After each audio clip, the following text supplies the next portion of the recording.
Summer Rain by Ian Roman. Part 1. We Free the Soul When We Write. Chapter 3. After a long wait, the dating Sunday had come.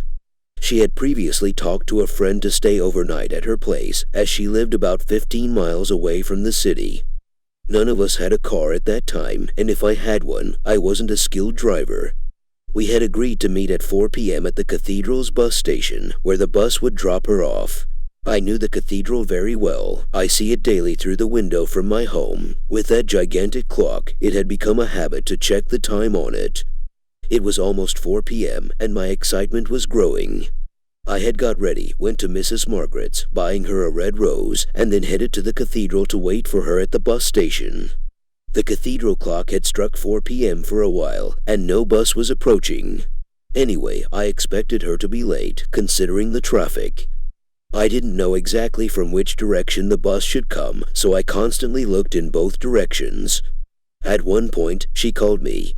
Where are you? I'm here at the bus station. You? I just got off now. That's why I called you. Because I can't see you. In the meantime, a bus had stopped on the other side. Hold on, I'm moving to the side to see you.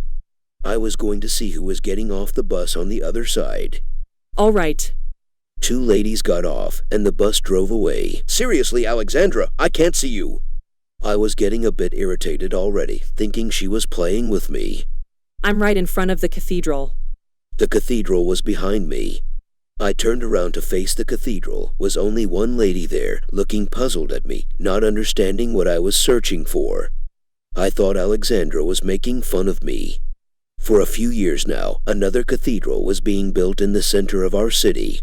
I don't know how, but like a lightning bolt, I remembered it. Alexandra, at which cathedral are you? I asked her, as if we hadn't understood each other at all. She didn't need to answer me, I was sure. Here, at the one in the city center. The cathedral under construction.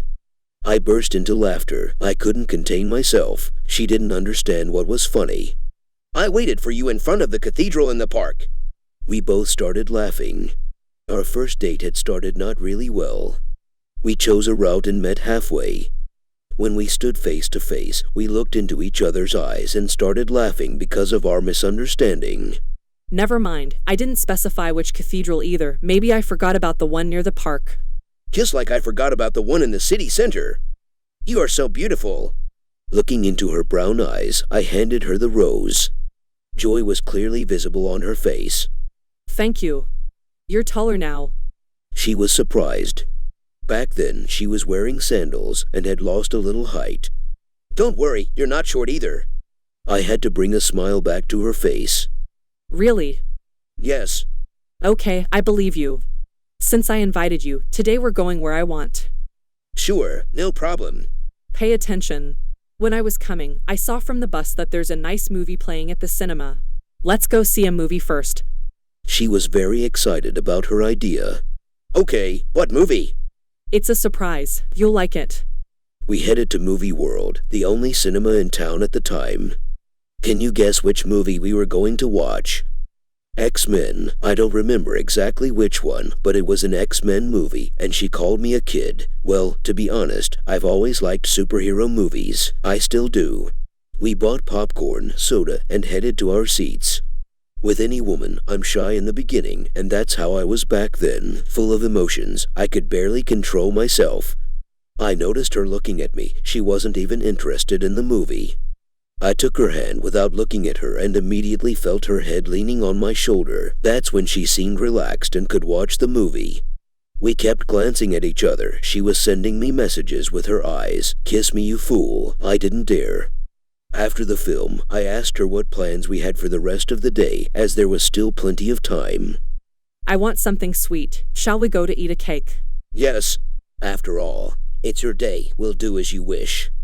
We headed to a cake shop, and at one point, she grabbed my hand in a way I'd never experienced before. Even to this day, I can't explain it. It's as if she intertwined her fingers with mine. I kept looking at our hands, trying to understand the knots formed by our fingers. I still don't figure out. It was her style. To be honest, my fingers hurt at the beginning until I got used to it. We ate cakes, talked more, and laughed loudly. We got along very well. She was sipping me with her gaze, making me feel intimidated. I was still tense. I couldn't relax and shake off the emotions. At one point, I even felt nauseous from all the emotions while we were walking in the park. She was very sweet. She took care of me.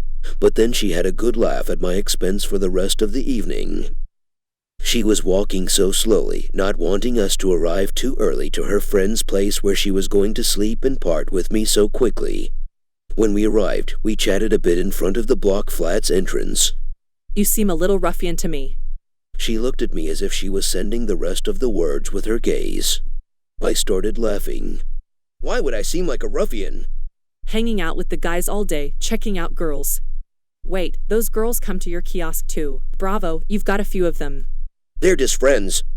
Handsome blue eyes guy, I believe they come. She kept trying to tease me to see my reactions. Seems like you know everything that's going on around my kiosk. I just noticed. Accidentally. Yes, accidentally. All right. I might be a bit of a ruffian, but I'm a well-behaved one. Well, I've seen bigger ruffians than you. She winked at me, and then hugged me as if she never wanted to let go. I kissed her forehead and stroked her incredibly silky hair. She lifted her gaze, looking directly into my eyes, then stood on her tiptoes and gently bit my lip. I felt that bite, like an electric power moving through my whole body. I remained still for a few seconds, then we kissed passionately and held an embrace. It was difficult for us to part. Throughout the journey and the entire night, I couldn't stop thinking about her. I was deeply in love. I felt sorry that the day had ended. I wished it could last longer. We texted a few messages that night so as not to disturb her friend.